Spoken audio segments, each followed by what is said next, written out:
Bonjour et bienvenue sur Aki Télé. Aujourd'hui, nous allons parler d'un parrainage particulier, puisque c'est le parrainage d'un super sportif du rugby. Rémi, bonjour. Bonjour. Vous allez être parrain à l'Épide. Ça fait quoi d'être parrain? C'est un honneur, une grosse fierté d'avoir été sélectionné parmi, je pense, pas mal de personnalités bordelaises qui peuvent y prétendre. Et puis c'est aussi une responsabilité que j'endosse avec grand plaisir pour pouvoir aider les jeunes de ma promotion, voilà, par mon réseau, par mes activités passées et d'aujourd'hui, et leur permettre de s'insérer par le travail rapidement. Vous savez comment va se passer cette cérémonie? J'ai eu quelques directives de Romain, le directeur de l'Épide, qui m'a de suite mis à l'aise, même s'il y a un cérémonial assez impressionnant apparemment. Et j'ai quelques amis qui sont parrains déjà de promotion antérieure, donc j'ai été briefé et il me tarde de découvrir ça. Alors, qu'est-ce que vous allez faire avec vos futurs filleuls? Alors moi j'aimerais déjà dans un premier temps leur proposer de venir passer une journée ici à la propriété, puisque je suis maintenant retraité des terrains de rugby, mais entrepreneur et petit chef d'entreprise. Leur montrer mon quotidien, les métiers de la terre, mais aussi le métier du commerce, de gestion, de représentation. Et puis m'asseoir avec eux, écouter leurs besoins. Voilà, parce que je me doute qu'il n'y aura pas beaucoup de futurs viticulteurs, mais qu'il y aura peut-être voilà, des futurs coachs sportifs, des futurs comptables, des futurs artisans, etc. Et j'ai eu la chance de rencontrer pas mal de chefs d'entreprise grâce au rugby.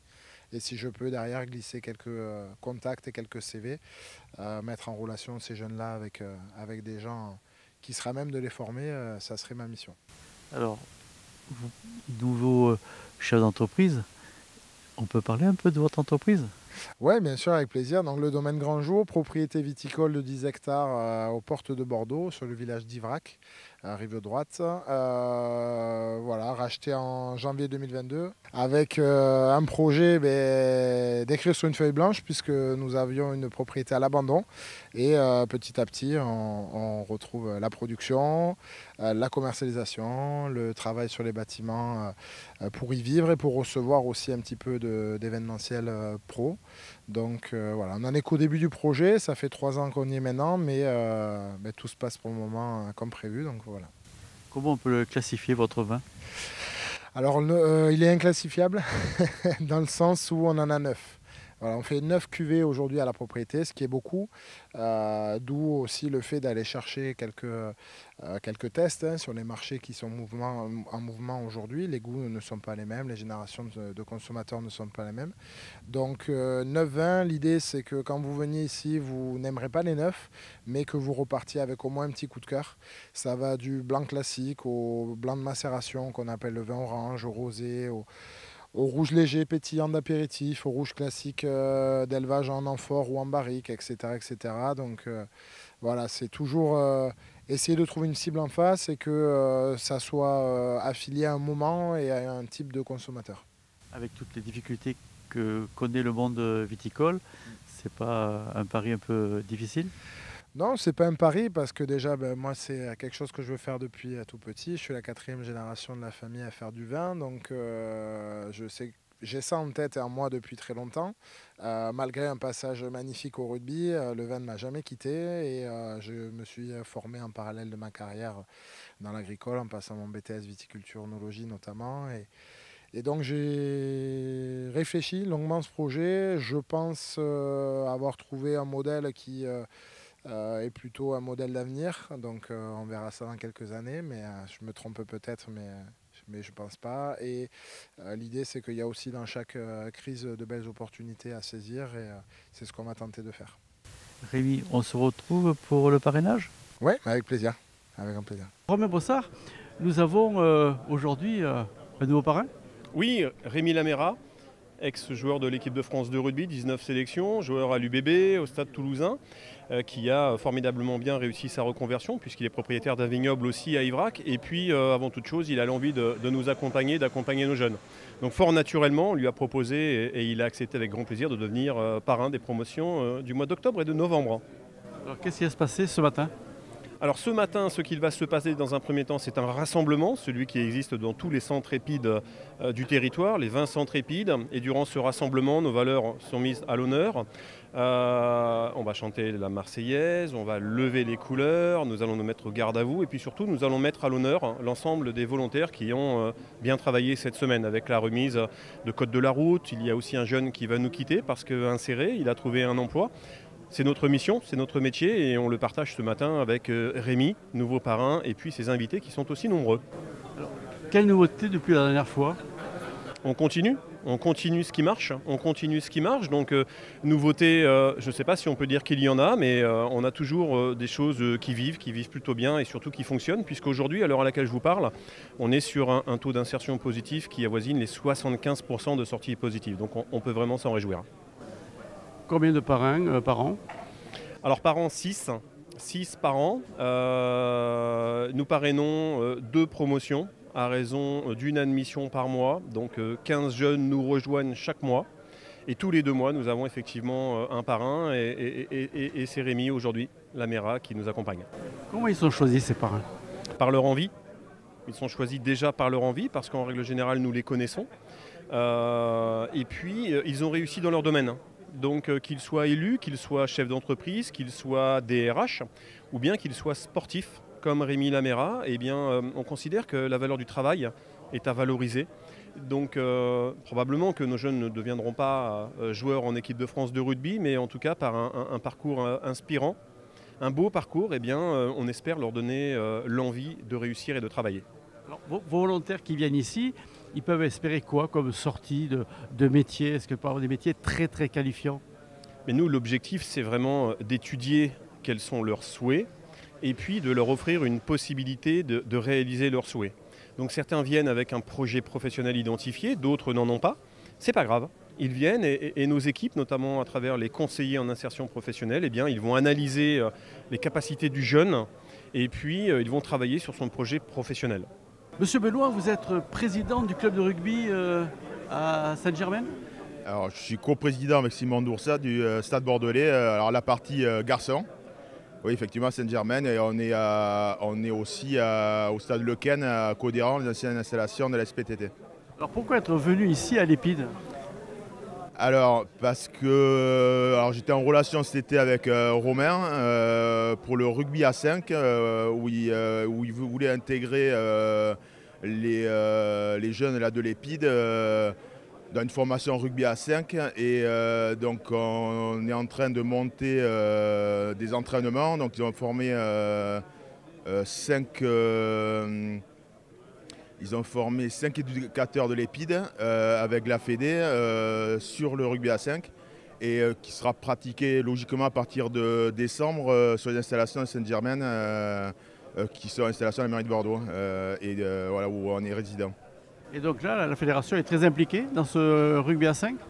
Alors la fédération, oui, est moteur avec la Ligue sur la formation du rugby à 5 et sur l'accompagnement avec l'Épide. Ouais. Alors vous faites quoi vous ici à l'Épide? Alors là, j'ai été invité pour venir voir la promotion que va accompagner Rémi en tant que parrain. Et donc ça m'intéresse dans la partie professionnelle, parce que j'ai une entreprise dans le bâtiment où je pense que ça a du sens aussi de voir ce qui se passe et d'essayer, pourquoi pas, accompagner aussi des jeunes dans ma partie. Plus professionnelle que par rapport au club. Mais bon, les deux peuvent fonctionner ensemble aussi. C'est quoi votre entreprise? On est dans le bâtiment, dans la métallerie et dans la mesure aluminium. Voilà, on fabrique et on pose. Être parrain, c'est un vœu? Ça serait un honneur, mais ouais, pourquoi pas. Pourquoi pas, ça aurait du sens. Ouais. Donc heureux d'être ici? Heureux d'être ici, bien sûr. Ouais, bien sûr. Aymeric, donc vous êtes ici pour cette célébration. Qu'est-ce qu'on peut en dire? Avec grand plaisir, en tout cas, ça a été un plaisir d'être aux côtés de Rémi Lamera ici au Centre Épide. Une satisfaction pour lui, je suppose, avant tout, et puis content d'être à ses côtés parmi les autres invités. Il y a longtemps que vous le connaissez? Ouais, bah avec Rémi, ça fait un petit moment. Alors, il m'accompagne en tant qu'ambassadeur de notre marque qu'on porte sur le rugby, la marque Rafu du groupe Sud-Ouest. Et puis Rémi, bah, au-delà du côté rugbystique, c'est surtout le côté amical qui a créé notre amitié maintenant depuis quelques temps. Il va se passer quoi maintenant? Eh ben maintenant, on va partager un moment de convivialité autour d'un café, faire un peu plus connaissance avec les autres invités. Puis ensuite, je crois que Romain du Centre Épide va nous faire visiter les installations. Donc voilà, partager un bon moment sur cette matinée qui est en tout cas super. Sympa d'être au Centre Épide, sympa d'être aux côtés de Rémi Lamera et avec des invités de marque. Donc c'est un bel événement. Important d'être parrain? Ben, moi, je ne le suis pas encore. En tout cas, pour Rémi, je suis certain que oui. Connaissant d'autres parrains de promotion, il y a un vrai attachement, en tout cas, à ce parrainage autour des différentes promotions. Et je suis certain que Rémi en sera un bel ambassadeur de par sa capacité d'écoute, sa capacité à transmettre. Donc, il fera un bon parrain, j'en suis certain. Et vous collaborez un petit peu avec l'Épide? Alors le Centre Épide a sur deux casquettes, sur le côté Rafu où on fait des collaborations avec le Centre Épide. D'ailleurs on a accueilli des jeunes du centre à faire les vendanges chez Rémi Lamera dans le cadre de mon organisation avec Rafu. Et puis le Centre Épide c'est également sur le côté des Lyonnes du Stade Bordelais où je suis bénévole, où on les a accueillis, où ils sont venus à nos côtés auprès des joueuses lors de rencontres des Lyonnes en élite 1. Donc oui, il y a pas mal de choses qui se font. Et pour votre activité actuelle? Bah, sur mon activité moi actuelle, alors le lien avec le Centre Épide il était évident, le lien avec Rémi également puisque comme on l'a dit tout à l'heure c'est un ambassadeur Rafu et puis nous on prend une dimension un peu plus importante. Rafu c'est la marque rugby du groupe Sud-Ouest, c'est des événements, c'est des médias, c'est la création de contenu, donc tout ça fait partie de notre écosystème rugby, d'où notre présence aussi aujourd'hui. Sylvie Salou, pourquoi être ici à cette cérémonie de parrainage?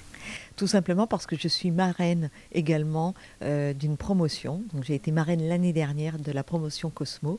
Donc en tant que parrain, marraine, nous sommes souvent invités pour introduire une nouvelle personne dans ce rôle. Alors, Romain Bossard, le directeur de l'Épide Bordeaux, aime bien avoir des parrains professionnels. Votre profession, c'est quoi? Alors, je suis dirigeante d'un organisme de formation spécialisé dans les métiers de la sécurité. Donc, nous formons toutes les personnes qui souhaitent intégrer le métier d'agent de sécurité privée ou agent incendie. Nous les formons, nous les amenons à une qualification pour devenir agent de sécurité privée.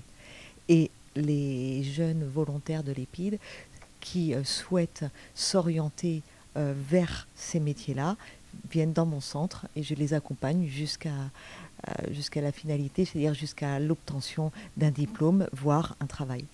Et donc ça, il y a beaucoup de succès? Ça marche très très bien, nous formons beaucoup de jeunes, puisque c'est vrai qu'à l'Épide, beaucoup viennent pour s'orienter vers les métiers de la sécurité publique, mais se préparent aussi par l'intermédiaire de la sécurité privée.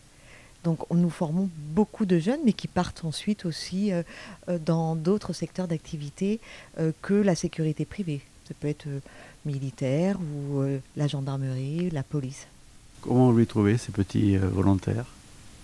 Alors, très courageux. Très courageux. Je ne sais pas si j'aurais eu cette capacité à accepter d'intégrer ce genre d'établissement pour m'accompagner vers une orientation professionnelle. Parce que souvent, comme le disait tout à l'heure M. Bossard, ce sont souvent des jeunes cabossés par la vie.